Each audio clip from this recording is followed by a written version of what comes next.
for people who have an intermediate or low Japanese abilities, that you should consider the opportunity of working for a Japanese company because those opportunities are out there. And a lot of times they're looking for people and they can't find them because no one thinks those roles are there. And just because you aren't perfectly fluent in a language doesn't mean you can't be useful, and it doesn't mean you can't improve. Hey, what's up guys? Hope you're having a great day. Raza here. This week's episode, we have a very special guest joining the podcast in my good friend Max. He's currently working for a Japanese company in America and talks about how he was able to get the job and his experiences throughout his professional journey. For those of you who want to land a job with a Japanese company but are unsure if you have what it takes, this podcast will be especially valuable for you. Max talks about how to find the available opportunities with Japanese companies that you might not think are available to you, regardless of your Japanese level. Also, don't forget to join our Discord. You can talk to us or any of our guests on there, but it's only going to be free for a limited time. And remember to also check out our Patreon, where we post exclusive clips and episodes. Becoming a patron really goes a long way to supporting the podcast. Anyways, hope you enjoy the episode.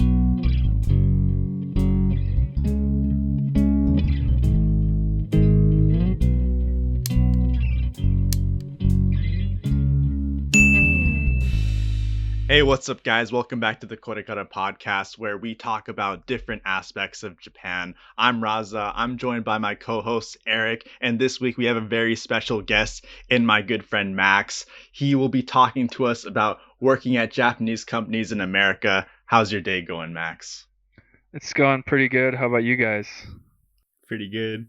Same old podcast, you know how it is. Yeah. Well, it's pretty cool to have a chance to catch up with you, Raza, and speak with you too, Eric. It's a pretty cool podcast you guys are throwing up. So really appreciate you coming on this podcast. But before we get into it, can you just give a little brief background between your relationship with Japan, who you are, and where you are at today? Yeah, sure. So I guess I'd start off in college because that's when my first experience with Japanese really started. And as far as foreign language study goes, I think I have a similar experience with a lot of American high school students in which you're kind of forced to study a foreign language, and that's almost always Spanish. And compulsory foreign language education, a lot of times it doesn't make people want to retain the language because, it's not really your choice. Or maybe you're studying a foreign language and there's not any native speakers of that language in your area, so it's really not practical from 2 points, I guess, desire and local ability to use it. So I had studied Spanish in high school for 2 years, quickly forgot it, and then I was about to start my college experience. And I was applying to a college where it was a requirement to have a foreign language upon graduation, at least 2 years of experience. And I thought there were kind of two options in front of me. Either I could just take my Spanish skills and do like a semester and be done with it, or I could use college as the opportunity that it's great for, which is kind of self-discovery and challenging yourself in new things and study a different language. And so that's what I decided to do. I thought I'd study something completely different. And I specifically wanted to try studying something that was like really challenging and that not many English native speakers pursued. And so I thought, okay, what's like the most obscure languages that I would never pick regularly? And my college offered Russian and Japanese, and I was like, those sound pretty cool, because if I ever got to go there, it'd be like totally different from just being in America. And my college happened to have a really strong partnership with a Japanese university in the Tokyo area.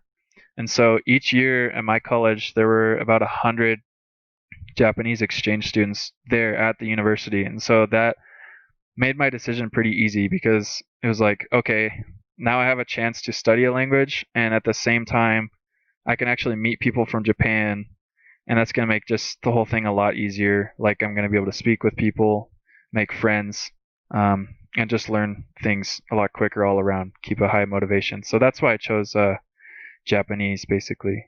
I started studying in college, obviously, which was it was pretty rough at the start, honestly, Japanese is a pretty scary language to start learning.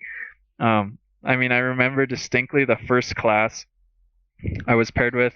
It was an intro course, but I guess a lot of people who took signed up for the intro course already knew a little bit of Japanese. And our first day, literally the first day, like here's the syllabus, and then the professor just starts flashcarding like katakana and hiragana, and everyone's like, like ta, ka, sa, like just throwing up the flashcards. I'm just sitting there like, yo, what what is all of this? Like, I don't know what is going on. Right, yeah, it's completely foreign to me. I was really close to just walking right out the first couple of classes because I was overwhelmed with it. It was really scary. But I kind of logged on to like a flashcard website and just sat there until I got like 1,000 correct to kind of build up that, and then over the years I got more familiar, and then you could read and whatnot. So that's essentially my background of like choosing why to study Japanese in college and that initial process. And then what brought me to this podcast is my paths eventually crossed with Raza. After 2 years of studying in college, I had the chance to do a study abroad program, and that was like a really great experience. Obviously, it was like a once in a lifetime thing for me because I was from like a small town where nobody even left the country at all, and then it was like a really cool chance to go to Japan and demonstrate my Japanese ability and whatnot. So I jumped at the opportunity, and luckily I got to meet some really great people there. So how's it like actually studying abroad in Japan? So on my study abroad experience, I was really looking forward to it because I had studied for 2 years, and it was like my first opportunity to go and get immersed in the language and see a new place outside of America.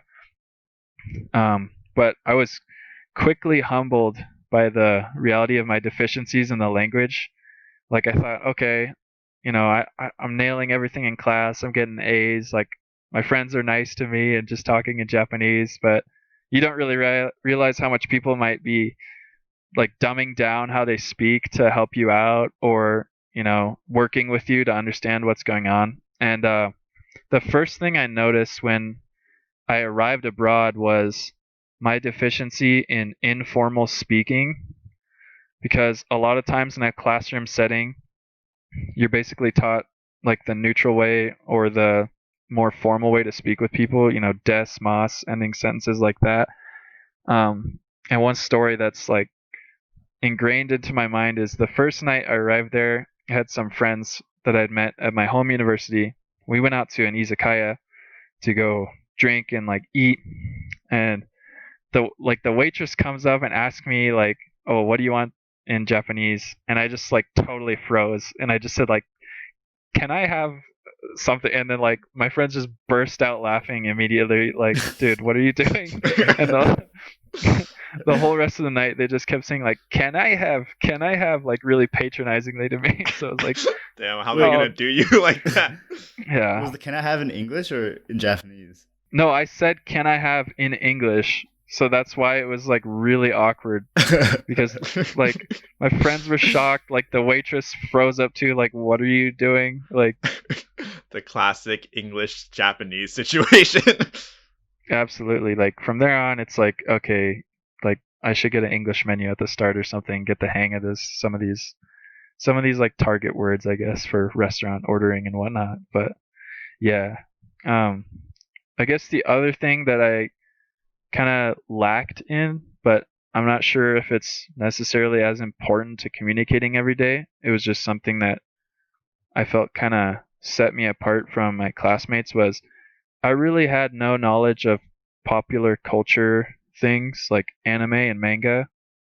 I had never watched any Japanese anime, read any manga or anything. Like I knew Pokemon came from Japan, but like, that was pretty much like the extent of it, And a lot of classmates were like just like rattling off different animes, and it seemed like they're making friends with all that stuff. And I don't know. I guess it seems like a really common trigger for foreign people to catch an interest in Japan through those sources like anime and manga. But I had only watched a few like Ghibli movies, so I felt kind of out of the loop about that.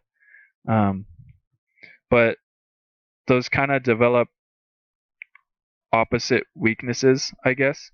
I had noticed that a lot of my classmates who maybe were very immersed in popular culture, anime, manga, were really skilled at informal speaking and like making friends easily and just having conversations with them. And I kind of struggled with that at the start.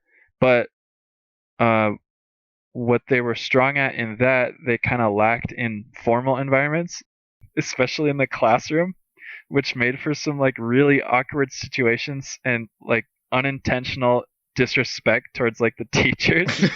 Like, I'm sure like you know this like Raza, but just like I don't know, people just like basically not using formal forms of sentences to like more higher up on the totem pole figures, and them just kind of being bewildered, like what is this foreigner saying to me? Like why are you so disrespectful, you know?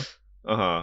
So I guess like personally, I think it's better to risk being corrected for I guess being unnecessarily formal because it's kind of flattering than I guess running the risk of ticking someone off by being rudely informal, because I think that's something that happens a lot. With like foreign people visiting Japan and trying out their Japanese, it's like, oh, yeah, shouldn't have said that way. What about the classroom experience while you were in Japan? Like the Japanese classes there, were they any different? So I guess actually one of the key differences is before even outside of like the actual classroom experience is the setup from like a time management perspective between American college in general and college in Japan. And maybe this isn't, I think this is consistent with most people's American college experience, but in general, at my college, I would have a class that's 1 hour long. And then in the syllabus, it would be written that, okay, for each hour of class you attend, expect to allocate 3 hours to studying the material from that class. And so you had a lot of free time, but it was like you basically wrote off that time that you were going to have to study or read something really long. In Japan, it was kind of the opposite, where I had these 3 hour long classes, which were like, well, that was rough to go through at first. like Raza knows, like you take an hour and a half of the class, you get like 5 minutes, 10 minutes to go to the little like konbini in the university and grab like some chocolate or something. And then you hear like the ding ding ding ding, and everyone's better be back in class in the seat by the end of that. And then you have another hour and a half, and it's like, dang, man, I'm getting tired, you know? But with that, it meant that more time in the class was a lot more guided practice and learning opportunities for Japanese. And the classes I was in, it was totally like you had to be speaking Japanese. If you spoke English, it would be like you get scolded by the teacher, you know? So everything from like asking to get up or like saying, oh, sorry, I'm late, you know? So that was good too, basically. Yeah, and I guess so prior to this, you kind of mentioned how you came from like a small town and you chose Japanese because it would kind of let you open up your horizons. So I guess once you're actually in Japan, do you feel like you were able to open up and change or maybe become more open to other ideas? Oh, totally. I mean, even like the most shallow example is through food, I guess. Like when I grew up, I remember like being like a middle schooler and my parents would take me to this kaiten sushi, like a conveyor belt sushi place. And I was like looking at the fish, like grimacing, like, what the heck is going on here? Like, why aren't you guys cooking it? Like, stuff looks so slimy. It's like terrible. I don't want to eat it. And I would go there. Every time we'd go there, I'd eat this parchment chicken. Like, I would just take a parchment chicken and I would eat it. And I would just sit there, like, waiting / like staring at the like chef to like make another one, because you know the conveyor belt sushi's like if it's not there, it's just not there, and you just have to wait, you know. So like I used to just be picky and eating that, and then like I guess my mind opened up a lot in terms of food because there was just so much I had never eaten or even like seen or heard of, especially like little, not even main dishes, but just like little vegetables and stuff I'd never seen before. And just like, I don't know, all these ways of getting you to eat healthier. I think is like the biggest change, I think, is just the, like, if you get like American food at random, you almost expect it to be processed in some way because it's so common here. And I think the expectation or the usual case for Japanese food is it's like it's grown like 10 miles away. It's like fresh. It's super healthy. So that was a really great thing of my experience there basically. Like it was really eye-opening to try all that, and now it's like, dang, I almost wish I wouldn't because there's so much now I'm aware of that I'm missing out on living back here in America. It's like, dang, where can I find that, you know? So I feel like going towards like the Japanese that you learned, I guess in the classroom setting, both back in the US and now in school in Japan, would you say that having like the practical experience of just being in a host family like we all were, as well as just living in Japan, do you feel like your Japanese was able to improve pretty quickly? Oh yeah, it I think it drastically improved from being able to go there. I mean, not only just learning a lot of informal talk, but just being in an environment where I'm constantly using it. Sometimes if you study and you're just in your room a lot and you're not um, making sure you hit all points of immersion, like speaking, especially, a lot of times in a classroom environment or like just studying a book, you're not going to get the speaking, like the output, as much as you think you are. So I think the biggest increase I had in my Japanese ability was the ability to just organize all the words in my head and immediately use them quickly to respond to something. Because sometimes you have a good vocabulary and you think you're able to use it, but when it actually comes time to speak, you get really jumbled up and hesitate between words and sentences. And that just comes with practice, I think. So, like, how good would you say that your Japanese is overall by the end of their study abroad program, like including reading and writing? By the end of the Japanese program, I think I could reliably read about 300 kanji and probably reliably write maybe 100. And my speaking ability was, I'd say, like intermediate or conversational. Like I don't think I would have had the skill set to just go like work somewhere or start taking classes made for Japanese students, but I was rapidly getting better. And when I had started, it was like I had a high confidence, but it wasn't tested very well.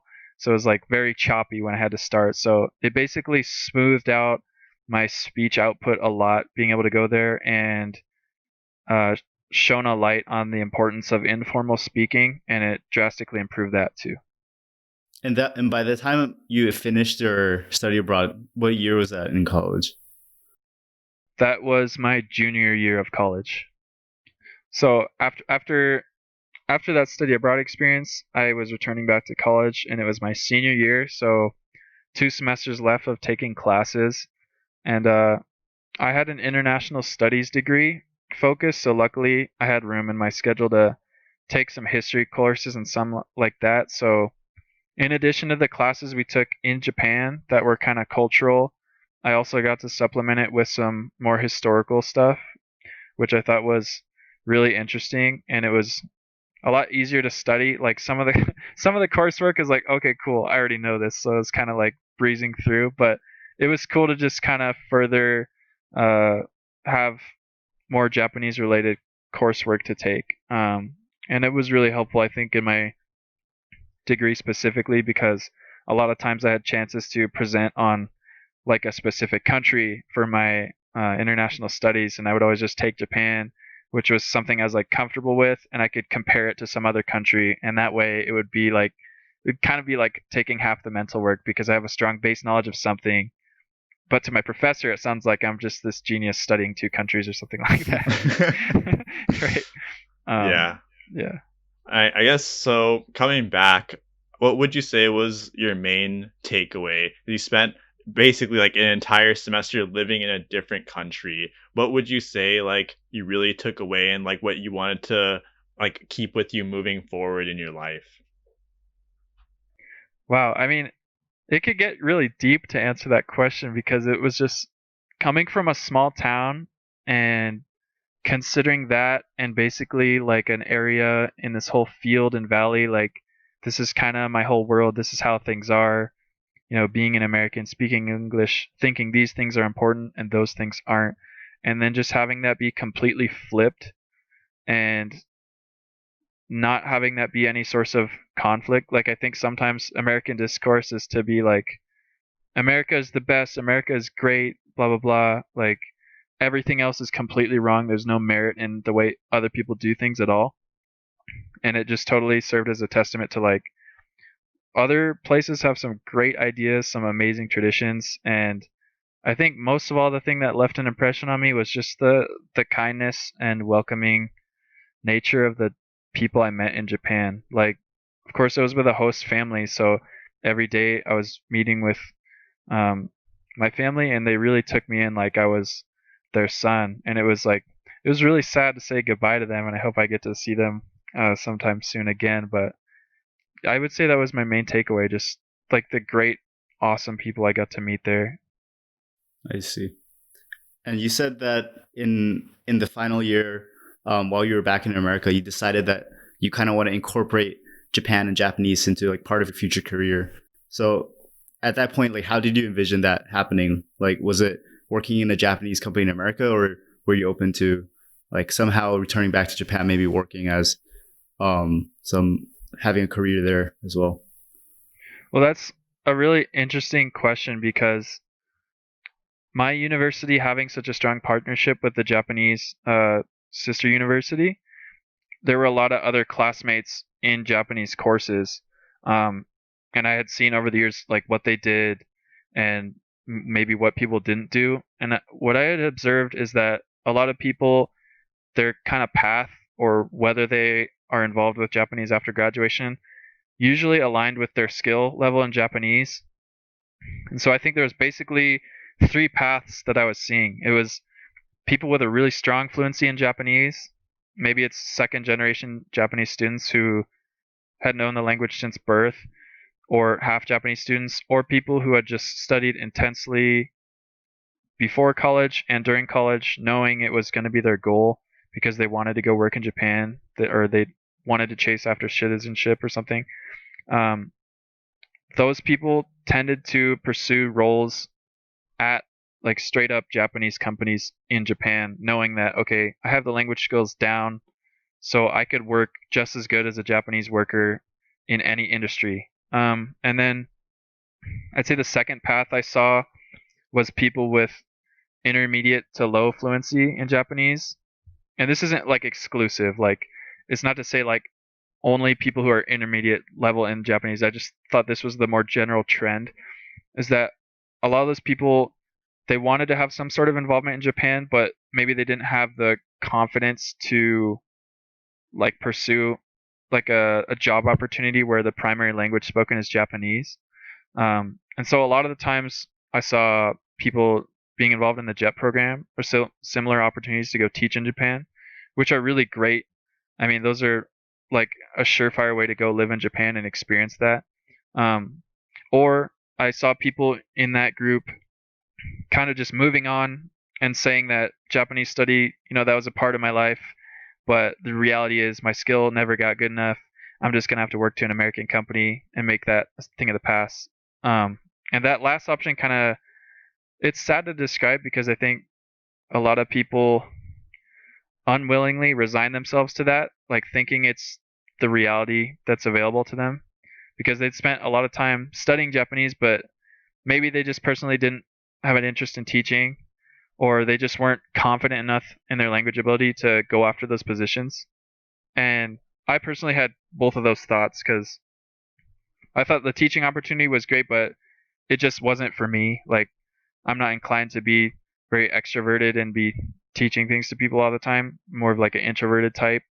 And I definitely wasn't at the level of Japanese skill that I thought was required to adequately perform. So, but at the same time, I wasn't really ready to let go of all the time I invested in learning Japanese, the really unique experience of getting to go there, and I felt like that would make me very niche in some aspect, but I didn't immediately see opportunities for me to have any sort of job opportunity in college that would allow me to make use of Japanese or be a pathway to being more involved in the language, you know? So how did you kind of work around this roadblock to actually find yourself in a area where you can like leverage your Japanese while still working? Well, at first, it was definitely just a process of trial and error. Um, and so I first started job hunting. I when I was first making like my resumes and whatnot to job hunt towards the end of my senior year, I just kind of kept that bullet point of Japanese language like intermediate skill on there. But I would say my efforts in job hunting were like 80% split towards focus on just securing a job in an American company, and maybe like 20% or less, like 1 in 5 applications, I would go towards something that has some uh, Japanese language skill requirement or something like that.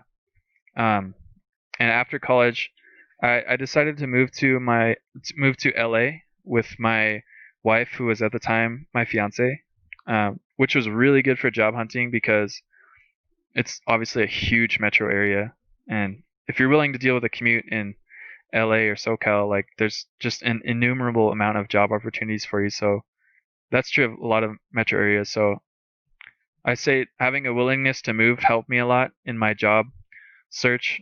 And had I stayed where my college was, I think it definitely would have been a lot harder. And I probably would have just sunk into that thinking that, there's no opportunity for me being in the middle. Like, no company's going to want me to do this. But um, that isn't eventually what I found, basically. So what was your approach after you got to LA? How exactly did you job hunt for a Japanese company? So at first, I was pretty disorganized in my efforts to job hunt. And I think the biggest weakness I suffered was that I was splitting my efforts, as I had said, like 4 out of 5 of my applications would go towards an American company, and that 1/5 I was really holding on to. Maybe I have a chance at a Japanese company. So because of that, I mean, I didn't really have a defined, honest focus or answer to what I wanted my career to be.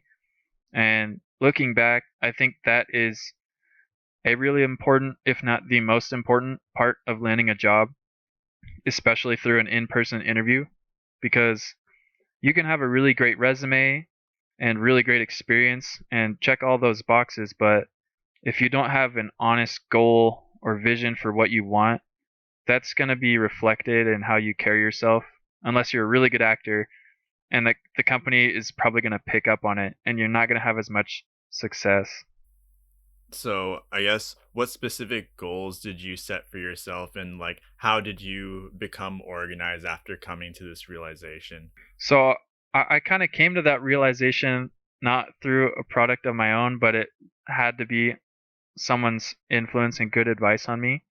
Um, so at first I was struggling a lot to get any sort of positive feedback through the job hunting process, which is really grueling because, of course, the job hunting process is one of the few times in life when your self-worth, you kind of feel like your self-worth is on the line, which each like interview or each, did I get an email back or something like that? And you start to get in a cycle of, okay, maybe my experience wasn't good enough, so maybe I didn't make good decisions to get the right experience, or I didn't make good decisions to get the right experience because I'm not good enough at all. A lot of times you start to get into that cycle when you're job hunting and you're not doing well. But and that can really elongate the process of finding something you enjoy, and you might never find it if you're in that cycle. And people end up settling for less all the time, even when really they have everything they need to find what they want. They just haven't thought about really what is right for them. And it kind of makes me think of a quote like it goes, if you judge a fish by its ability to climb a tree, it's going to live its whole life believing that it's stupid. And so that was kind of the situation I was in at first when I was job hunting, because I was just doing it on my own. No one was asking me really important questions outside of an interview context about what I really wanted. So I felt like I had to kind of give a fake answer like, "Oh yes, I would love to be a salesman for your company," and it just you can tell when it's dishonest. Um, but I talk about a little bit more specifically about what services I use to job hunt. At first, I was using websites like LinkedIn and Indeed, just really popular general job search or job search engines that would just you get it's like a direct communication with the company. It's you send an email to the company, they get your resume, etc. But one thing I found a lot of success with, even though I was very hesitant to engage with at first, was recruiting firms, and some people refer to them as headhunting like firms, because I had heard, as probably many people know, that for a company to hire a recruiting firm, it means that part of that money that they might otherwise allocate to paying you, the employee, they're going to dedicate a percentage towards paying the firm to get someone in the office or in the job position that they want filled, right?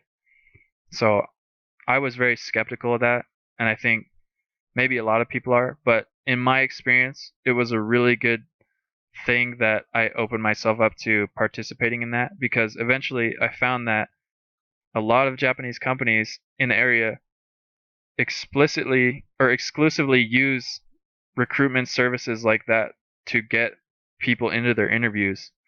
And so beyond just the generic search engines, having like a recruiter kind of help advise me and be the immediate person to kind of guide communication between myself and the company, they actually are a service to you if you're searching for a job too. So that was really good. And that's what propelled me to kind of have a little more self introspection and rethink about my goals. Because if you work with a recruiter, the first thing they'll probably do is kind of do an informal interview with you, get to know you, learn about maybe your language level and what your goals are. And I was doing what I had been doing since I had first started applying for jobs, which was just kind of going through the motions, saying like really modestly, like, "Oh, I'd like a job in sales," or "I'd like a job in this office or a nice company," or something like that. But there wasn't really any true meaning to it, and it emanated off of the way I was saying everything. And one recruiter just had a moment of honesty with me and just said, "You have to think from like your heart what you really want to do." And that just made everything click for me, because it was like, if I'm not going to be passionate about what I'm doing, then I'm not going to, everything I've done, all my experiences, they aren't going to be reflected. And no one's going to see that unless I see it. And there's another quote I think about. It's like, you can take the safe route and do something that seems like it's low risk, but you can fail at doing even the safe route. So you might as well take a chance on doing something that you love or that you're really passionate about. So after that conversation with the recruiter, I really thought about what my goals were, and I got a better idea of what exactly I wanted to search for in a job. How does the headhunting firm or service actually work? Is it like you pay a certain fee? So the ones I worked with personally, I hadn't in any way sought to contact them. I had been using LinkedIn, Indeed, and other job search resume posting websites, and they had contacted me saying, "Do you want to work with us? Blah, blah, blah." I had no idea what was going on. I was like, okay, this is a scam. Like, why would someone perform a service for me? But all the monetary transaction to the recruiter is one way. It's from the company, at least in my experience. So I don't know. Maybe there's recruiting services out there that you as an employee could pay the recruiter to help you out. I'm sure there are. But in my experience, I didn't have to pay the recruiter at all. And the company paid them to help them find candidates that fit their job position. And I think it's a good exchange a lot of the time, because especially at smaller companies, trying to find like a good candidate for your position can really take a lot of time. So it makes sense for companies to outsource that from time to time. So I guess with this entire recruiting process, though, How did the recruiter help you find a Japanese company? Was it a different process compared to like when you're just normally applying, or did you just maybe just tell them, yeah, I really want to have a Japanese company, or just a list of preferences, and they found it for you? Right. So at first they had found my resume through uh like one of the websites and basically said, "Hey, do you want to work with us? We know some Japanese companies, blah blah blah." We'd have a short informal conversation. What are you really looking for? They would ask things like, what kind of industries are you interested in? What kind of positions are you interested in? What kind of pay are you expecting? And then what's your language ability? And then they would call and we would test that out just to demonstrate that I'm not lying about my language ability. And as a side note, never lie on your resume about your language ability. Like some people might say, "Oh, if I just write that I'm fluent, I'll get my foot in the door." But really, you're probably just gonna you're gonna burn bridges with some companies, and you're gonna waste a lot of people's time, you know. But as far as the process specifically with the recruiters, once they got to know me, they had that knowledge about, okay, what kind of applicant this person is, what they want, and then they have a relationship separately with the companies that they've worked with for some time, and they just kind of mediate that. Okay, they know the company is looking for this person, and so the recruiter themselves judges on their own. Okay, this candidate I have, it might work for them. So I would get a call or an email saying, "Hey Max, are you interested in this position?" And it wouldn't give me the full details of the company. It would just say, "In this industry, this would be the job title. This is the expected pay. Are you interested in an interview?" They would be interested in interviewing you. So it was like a very direct way to just start securing interviews very quickly. And sometimes they might not have exactly what you're looking for, but I personally I pretty much went for every interview that was available to me because I thought, okay, even if maybe I might not even be interested in the job, at least I get experience interviewing and it'll give me more practice to talk about even my self introduction in an interview in Japanese. And that helped me get a lot more confidence when it came time for me to interview with jobs I really did want. So I think volume of interviews is a really big plus of working with recruiters, at least if it's in like a big metro area like that. Um, and that helps you a lot, just being smoother and better communicating and getting the job that you want. And also over this period of job hunting, how many interviews would you say like you did roughly, or even like how many applications you sent out? I would say, because at first I was very disorganized. I didn't keep track of that sort of thing, but I was applying to a lot of places, but not using the most effective means of doing so. So I would I'd use like LinkedIn Easy Apply, which is a one-click button that shows your resume. You're not even sending like a cover letter. It's just like, I hope the computer algorithm catches the keywords in my resume. Like that's kind of how it is today. But so at first I was really disorganized, just kind of doing that, which wasn't very targeted, and I didn't have a goal. So I had a few interviews that way, but it was like 1 to 50, I'd say. Like I'd send an application and like I would get an interview and then it wouldn't go well, blah blah blah. Once I started to have my own goals like well understood, and I had a targeted approach, and I had a recruiter on my side, I was also keeping track of all my jobs applications on an Excel document. I would have like a week where I'd have like 6 interviews in a week.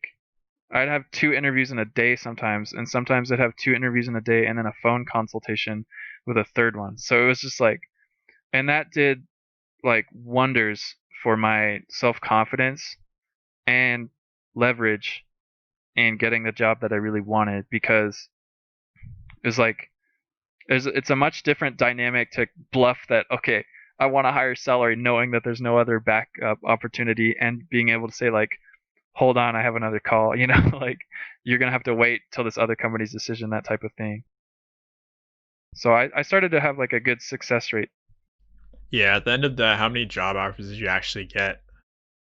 Uh, I I I think I finished up job hunting in like less than a month of re aligning all my goals, and I had 5 offers simultaneously that had came up in like the same like week, and it was like, I don't know, that was just a pretty good feeling to like have that all work out and have options, So, but I think had I continued job searching, I think it would have continued in the same type of success rate. But again, as a disclaimer, like I was in a very large metro area and I was searching for something niche. So I would think it's kind of rare to have that many opportunities. But if you're willing to be in a large metro area, like the opportunities are almost endless. Like there's so many companies. I see. So now you got 5 offers available to you, and you're kind of like weighing the pros and cons between them. What were you looking at? What did you want in a job with a Japanese company, and how did you kind of choose? Well, I mean, pay is very important, obviously, and one that's gonna be like a lot more than the other. That's gonna jump way up on consideration. But I wanted to be in like a department where I could be incentivized to at least use a little Japanese, but still have a little bit of a security to fall back on English. So it was kind of my desire to have a little more of a bilingual job experience. So not like immediately like be asked to completely use Japanese because I wasn't really at that level yet. But I think the main factor was like the pay, the size of the company, and the amount of like opportunities and kind of their vision for why they were hiring a role. Was it they wanted someone for the long term who would develop into eventually becoming a more senior position and stick with them for a long time? And actually, that was something I found that a lot of Japanese companies were looking for because, as some people might be familiar with, the Japanese business philosophy is kind of in contrast to American business philosophy, where loyal employees and employee retention is a very important thing. So I'd say in general, like a Japanese company is not going to be enthused if you give off the impression that you're just going to be there for a year or two. So I eventually went with a company that was paying well, giving me an opportunity to speak, but still having an opportunity to kind of be able to rely on my first language, and then knew that they wanted to invest in me in the long run. Were you able to negotiate the salaries with all the offers that you had?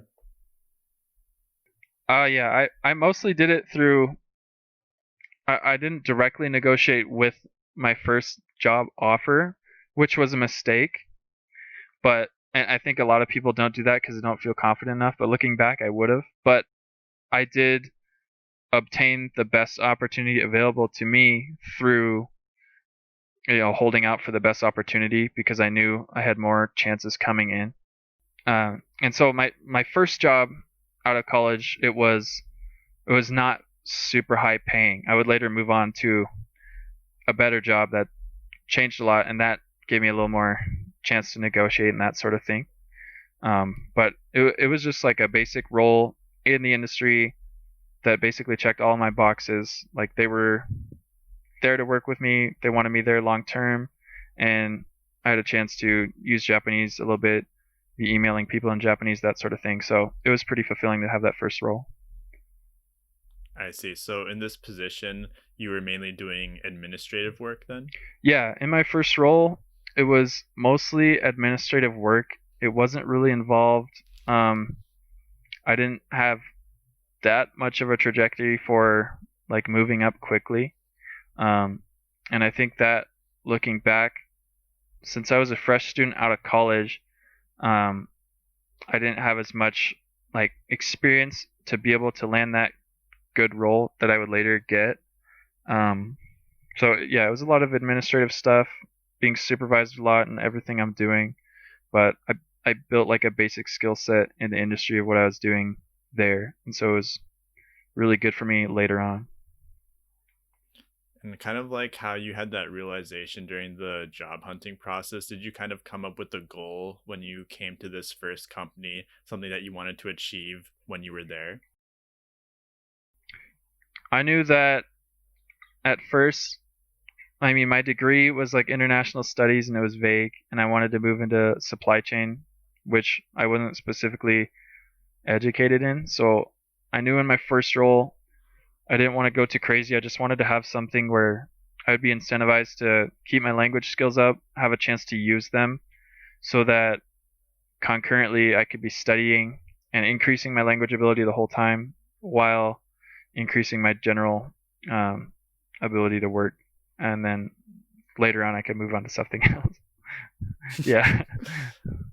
So you also kind of hinted at the Japanese culture in terms of retention for employees. Did you notice that there was anything else like work-wise where your company like really operated like a Japanese company in Japan?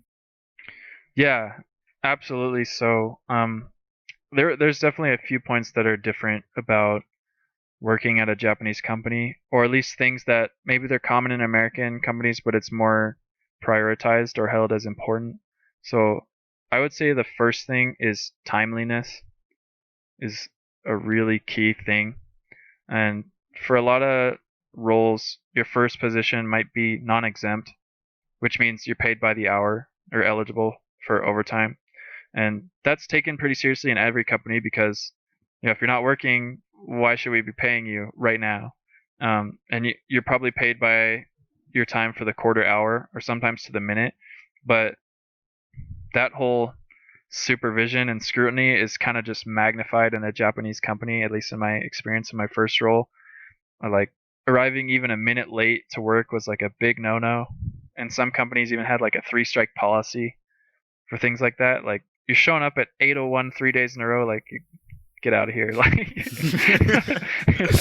like no, like it's just, you don't have discipline, like, but the strange thing about that is even in exempt or salaried roles, which are usually less strict because you're not getting paid by the hour, the same standard was held, but not officially. It was held not through express rules, but kind of socially. Like you might have the right to leave your office as soon as you're done for the day with your activities in a salaried role, but in a Japanese company or a Japanese group work setting, it's often like taboo or frowned upon to leave before your supervisor has left for the day, who's probably like a workaholic or is going to stay there for a lot because they have a lot more responsibilities than you in your first role.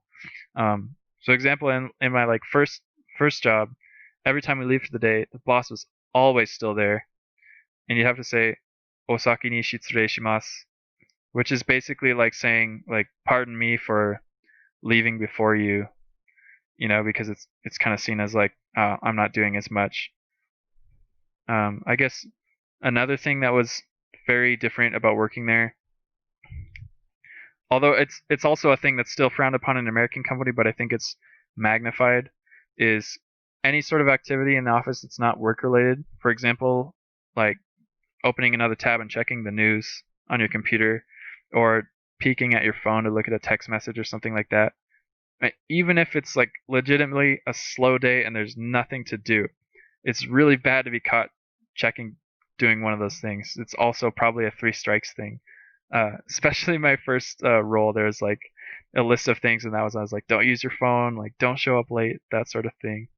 And so I guess to get around that, because I think it's a natural urge for everyone, just be like, oh man, there's something going on, like did I get a text? Is there some news going on? Like I want to look up some sports event. At some companies it's more accepted, but if you're in a company where that's not, I would recommend just finding something productive to do, like building a industry specific vocabulary list that you can review, or just type up a guide or note set for yourself on how to do a specific task that maybe you can leave to someone else if they need help you on vacation. Were there any instances of you breaking any of these rules and getting caught? Oh yeah, I mean the phone rule I got caught for once, and it was like, all right, I'm done with that. But I had some coworkers that were not good at resisting the urge to check their phone. It was like, you're just it's kind of like when you're at a friend's house and their parent is like scolding them for doing something wrong, and you're sitting there awkwardly. That was kind of the experience I had with like a coworker who kept checking his phone. And there was like a slow day. I'm just sitting here watching him get ripped into his like why are you checking your phone? Like, don't you think this is important to like be working for this company and all this stuff? I'm like, man. Just pretend you can't hear it. Yeah. And there's like two last things I think that are a little more unique to or common in Japanese companies in America too is there's generally lower pay for some of these positions, because in my first role, when I look back, I was pretty underpaid for my role, and it would have been kind of crazy to stay there given the cost of living of where I was at. And that problem is kind of exacerbated by the whole timeliness concept, especially if you're in a salary role, which means like you're just paid a flat rate no matter how much you work, even if you work a 50-hour week when you'd regularly work a 40-hour week.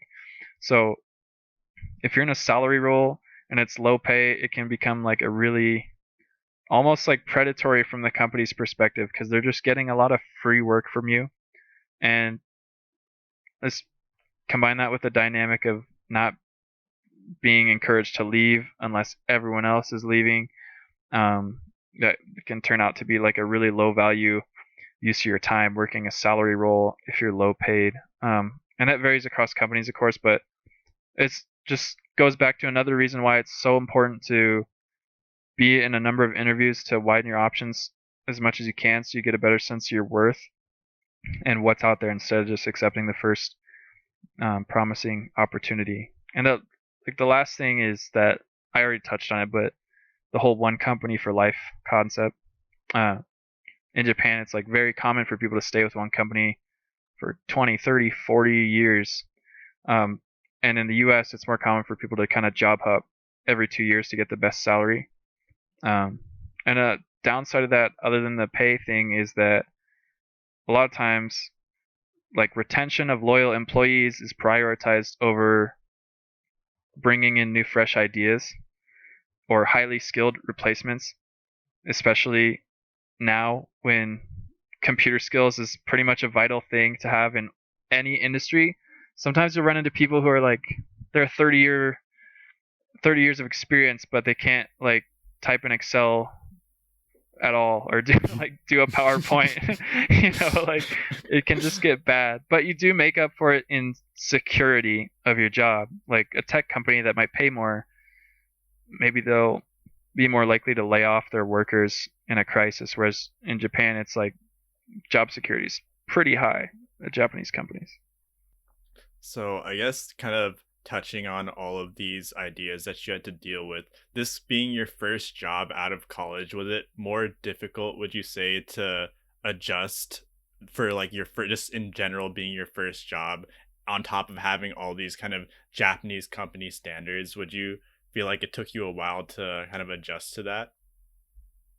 Well, it was really good for me that I had studied abroad in Japan, because some things came quickly and I already was familiar with, and learning a few vocabulary things. Still, the biggest thing to get familiar with was just in general the transition from college student to not salary man, because I was hourly, but like just a working citizen, doing a long commute, going to work very regimented, and then doing a long commute back, which was pretty tiring pretty quickly.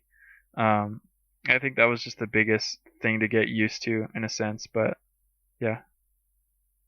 And did you feel like, you mentioned a little bit on there wasn't that much tech savviness. Did you feel like this company was a little bit slow on the uptake for things that you kind of knew yourself, like, oh, the company can do better in this, but it's kind of hard to bring up?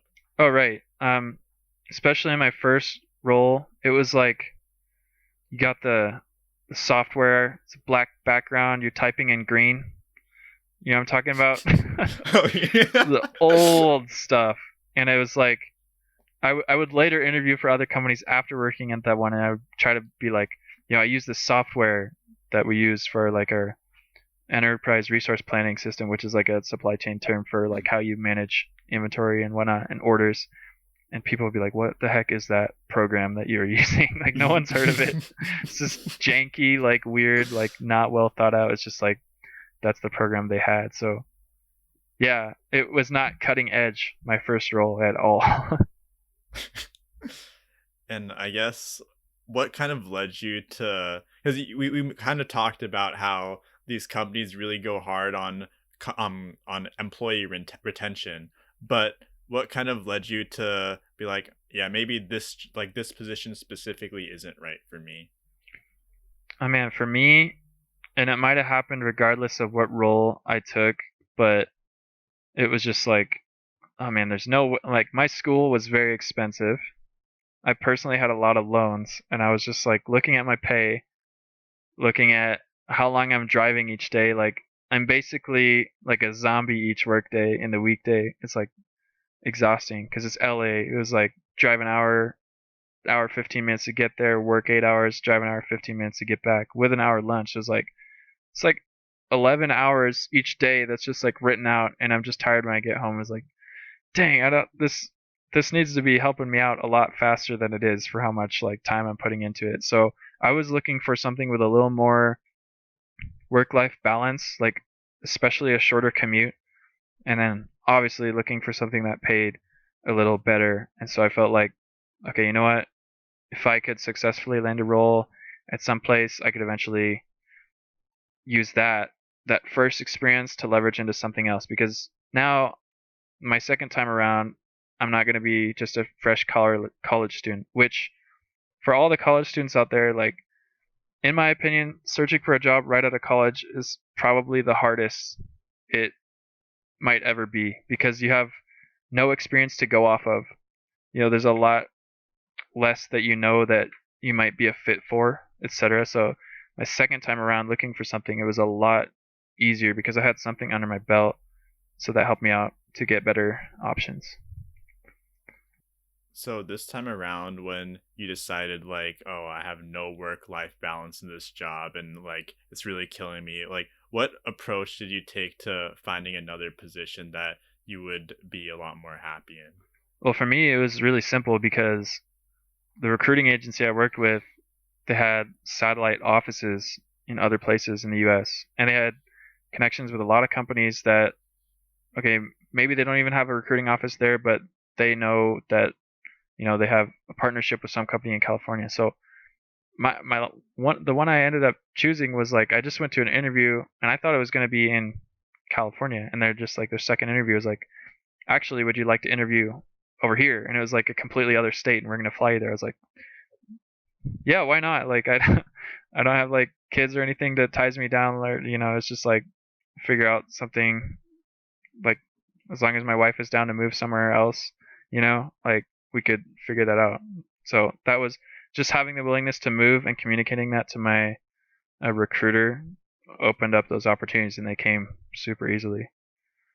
So was it difficult choosing a different location? Were you open to really moving anywhere, or did you have like specific locations you'd be more open to?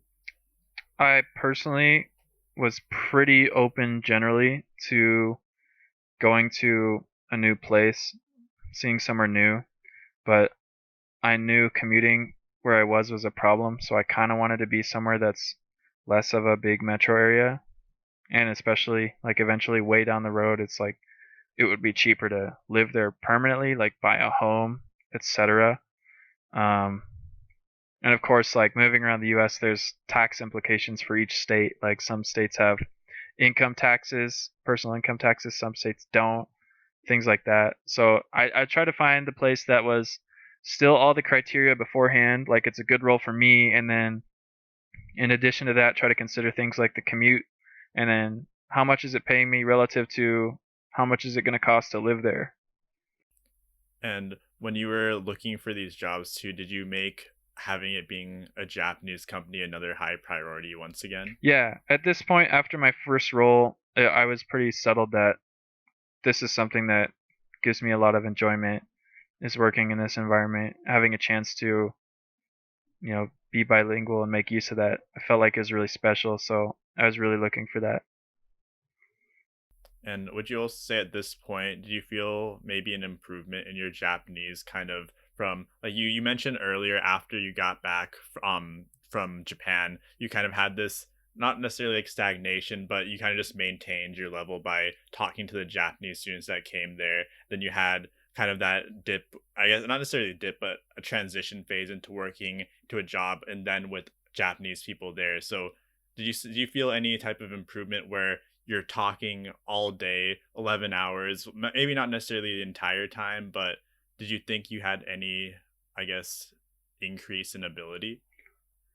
I think in my first role, I had an increase in formal ability for sure, speaking output. And it was my first experience like writing emails in Japanese a lot, so that introduced me to a lot of new vocabulary I hadn't seen before.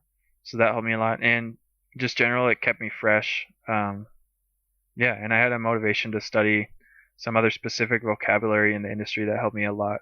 I think my next go around because it was relevant the next time I looked somewhere. I didn't have to learn new, you know, concepts or what's going on. I see. And now, I guess, kind of with how important employee retention is, was it kind of difficult bringing up that you wanted to move on to a different company to your first job? Oh man, this is like a funny story because to the like you got to do what's best for you at the end of the day, but that doesn't mean you can't feel bad if you do leave a company because it is, it does kind of suck.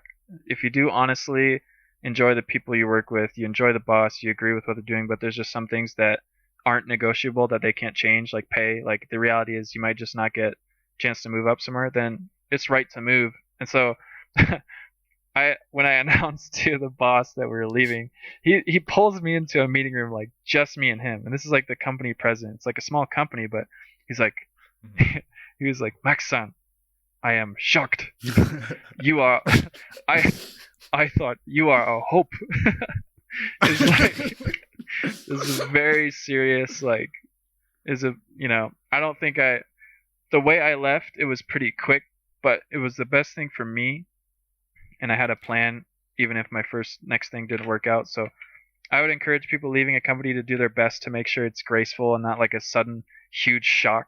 But of course, at the end of the day, you gotta be on your own team and do what's best for you, So, but yeah, it was it was pretty hard leaving that company. Like they all had like a goodbye ceremony thing, and it was pretty sad. They're like, oh crap, like we had trouble finding someone who speaks English and Japanese, and wanted to work in this industry, and now like they were asking me like advice, like how should they look for people, etc. in the future. Damn, Max-san, the shining ray of hope for that company. Just dipped it. Yeah. I made sure to write like a lot of SOPs out for them so that the next time they had an employee, it would help them out, smooth the transition. But that's kind of just one of the big issues I noticed in my own job hunting experience is like, I think there's a lot of people in the same position I was in college, which was have intermediate or good Japanese fluency, but maybe it's not great or perfect, and they don't feel like they just don't think there's that much out there for them to work with because it's not a subject of discussion. A lot of times people think a Japanese job, it's like either you're perfect at it and you're going to go work at a Japanese company as good as a Japanese citizen would, or you're going to go teach, or you're just not going to do anything at all. But there's a lot of roles that fit people who have intermediate speaking ability or even just cultural knowledge of basic things like introducing yourself properly, so yeah, it's like it was pretty tough for them to look for a new person, I thought, and multiplied by the fact that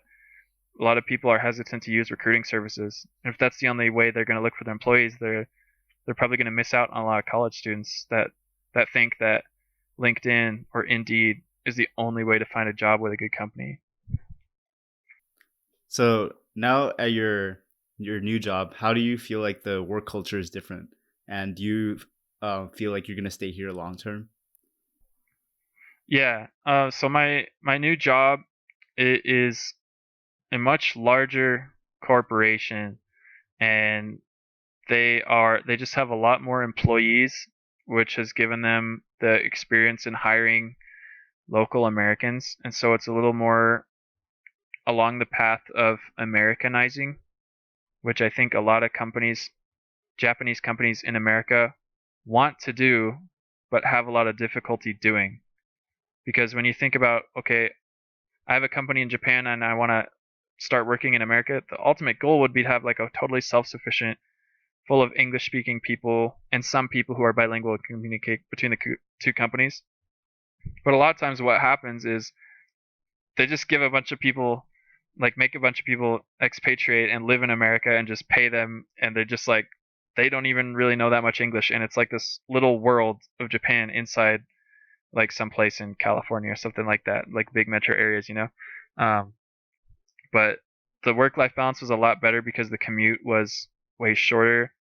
Some of the rules were a little less strict, and I was trusted a little more to be just working without supervision because I had previous experience, and they knew after time that I could do work correctly without being watched over my shoulder or something like that. And so, the more you demonstrate your skills, the less company has to like babysit you, I'd say, and so it led to a much better work-life balance. Yeah. And I guess like being able to showcase your skills, that like really help you like the second time around in your interviewing process with this company and maybe some others you're looking at. Yeah, absolutely. I mean, it's night and day the difference between saying I studied a thing in college and I did this thing for this company, increased this thing by this much percentage, or saved them this much money by doing this action, or created this plan or whatnot. So yeah, it's a lot easier for them to get an idea of what you're capable of, because I don't even know, if I were a hiring manager, I wouldn't want to be interviewing fresh college students because it's like you're asking the same vague questions again. It's like, okay, this kid studied this, but what can he do? A lot of times there's a big difference. Do you think you have any plans in the future to potentially move back to Japan? I would. It's not a priority of mine at all to like pursue Japanese citizenship or something like that, or like live there forever. I would definitely like to spend some time there, as like maybe a function of working for a period of time, maybe some years down the road as my fluency increases. I'd like to spend some time working there for a temporary period of time. Because the weird thing is once you've been able to spend some time there, like a study abroad experience like I did, it's like, oh, I could go on a vacation to Japan. But when you're on a vacation, sometimes you feel like the financial pressure of, okay, I'm paying this much for a hotel tonight, I'm paying this much for this activity, I gotta do something crazy every day.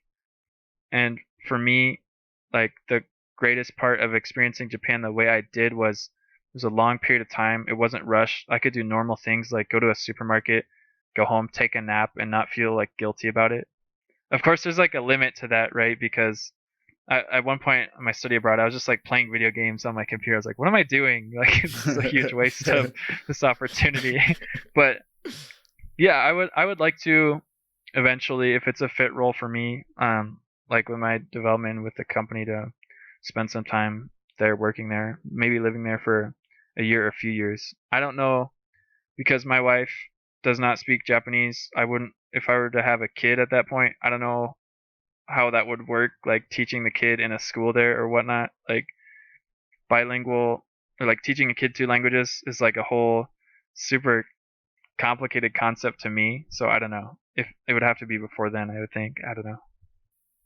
I see. So do you have any, I guess, aspirations for like this potential time in Japan? Like, is there something you want to, I guess, accomplish in the future if you were given the opportunity? No. I'm just kidding. I'm just kidding. Like, now we out, like, this time to chill. Nah. Yeah. I would think like the thing I would want to do a lot is just kind of have that time to just do, it's weird, but like just do mundane things in another country. It's always been something that just sounds so fun to me, and it like gives me more nostalgia sometimes than going and doing some big thing like going up the Skytree in Tokyo, or doing some crazy experience like just walking into like a supermarket and like looking at things is like, I find it really enjoyable. And now in my own time, I run a lot for exercise, and I think one goal I would have is to, if I'm living in Japan or even visiting, I'd like to try and run a marathon in Japan. I think that'd be a really cool experience, but I'd probably get smoked because Japan has so many fast runners. I think it's really true what you said about how traveling Japan is really different than studying abroad, because when you study abroad, you just have like so much more time to just relax and really experience Japan. But I also feel like maybe working in Japan and studying abroad would also be another shift in like a different experience as well. Yeah, absolutely. And especially, I mean, traveling in general, oftentimes you don't get that many interactions with local people unless you go out of your way to make that a priority, as opposed to studying there or working there. That's going to be a lot more a part of your trip. And working would be really cool because, you could just go out to like dinner with some coworkers or just talk with them for some time. But yeah, I just think that's a really important thing is like there's a huge difference in traveling for a short period of time, feeling like you want to get what you paid for out of it, and going somewhere for a longer period of time and really being able to just live. Like for example, recently when my wife and I got married, we just went on our honeymoon trip before coronavirus. And didn't endanger anybody, don't worry guys.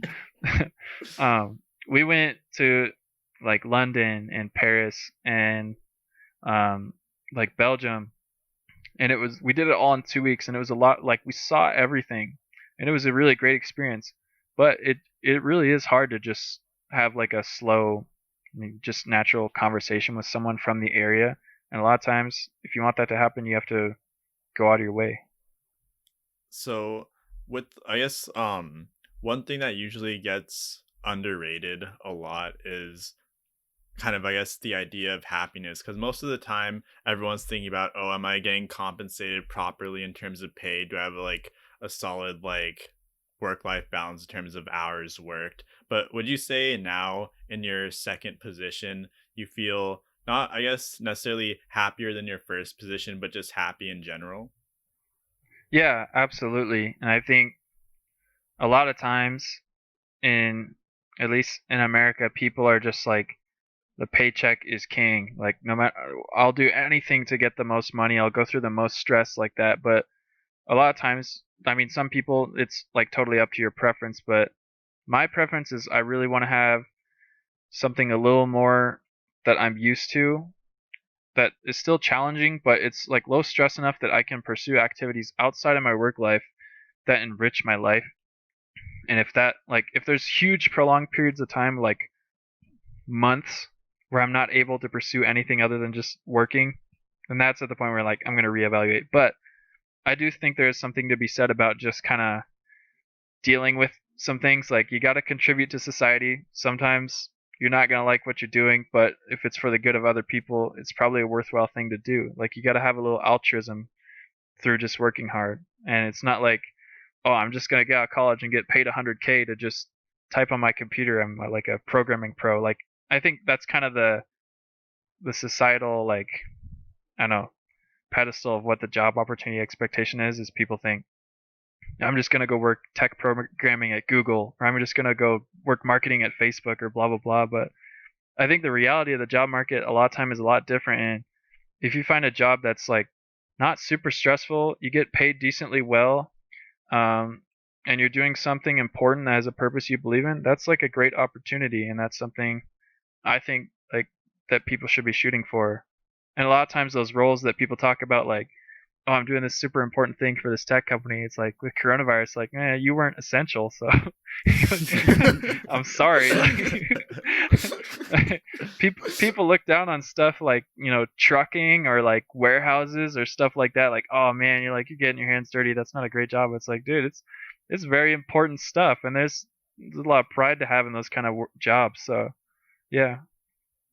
And I guess you also just touched on the coronavirus, and as we all know how hard it's affected like everyone's lives, but it's also affected the workplace all around the world.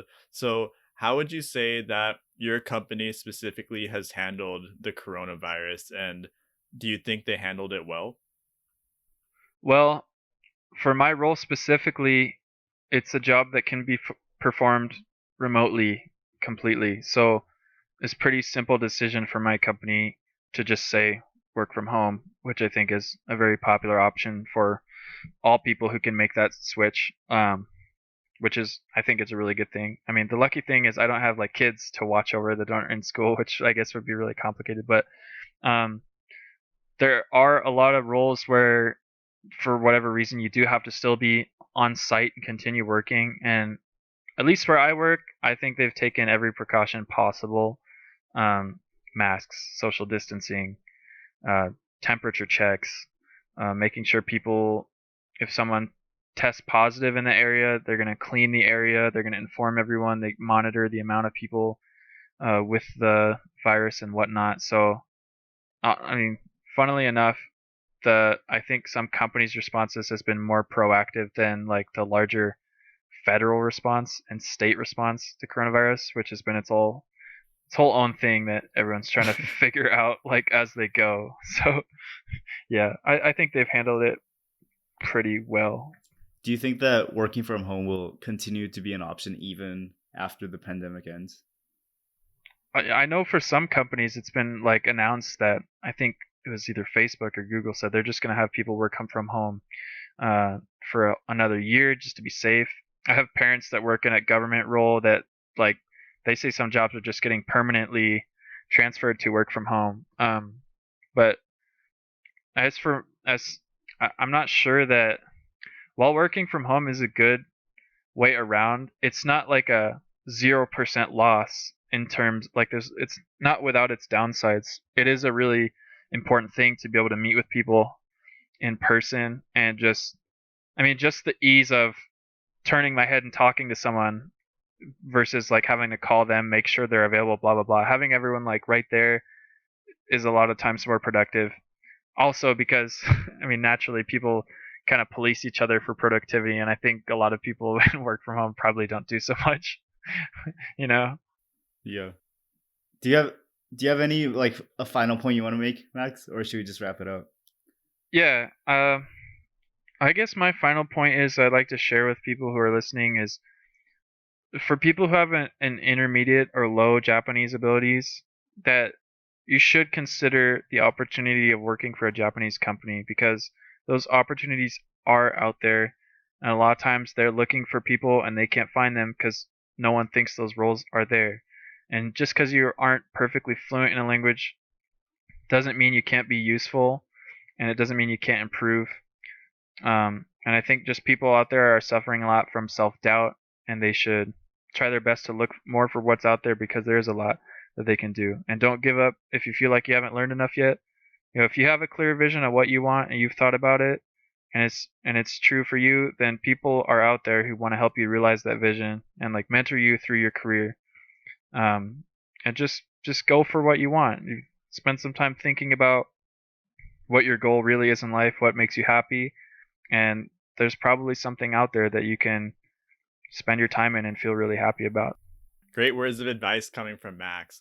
But yeah, we're going to go wrap up this podcast. It was great having you on here, Max. Really appreciate it. And if you guys want to go and talk to Max, you can join our Discord and he will be in there. So if you have any questions to ask, or if you need any advice on getting a job with the Japanese company, Max is here for you. Only in our Discord. Company reveal in the Discord. Company reveal at 10 million subs. Yeah. Well, thanks so much, guys, for having me on. It was really great, and I think this podcast, what you guys are doing, is really helpful for a lot of people, and just being able to talk about a bunch of different topics it's going to be a great experience. So, Max, is there anything you want to sign off with all the KoreKara listeners? I would sign off with inviting everyone to go eat at Royal Host. The best restaurant in Japan. Yeah, hands down. You gotta check it 3-star Michelin. True facts. Hell yeah.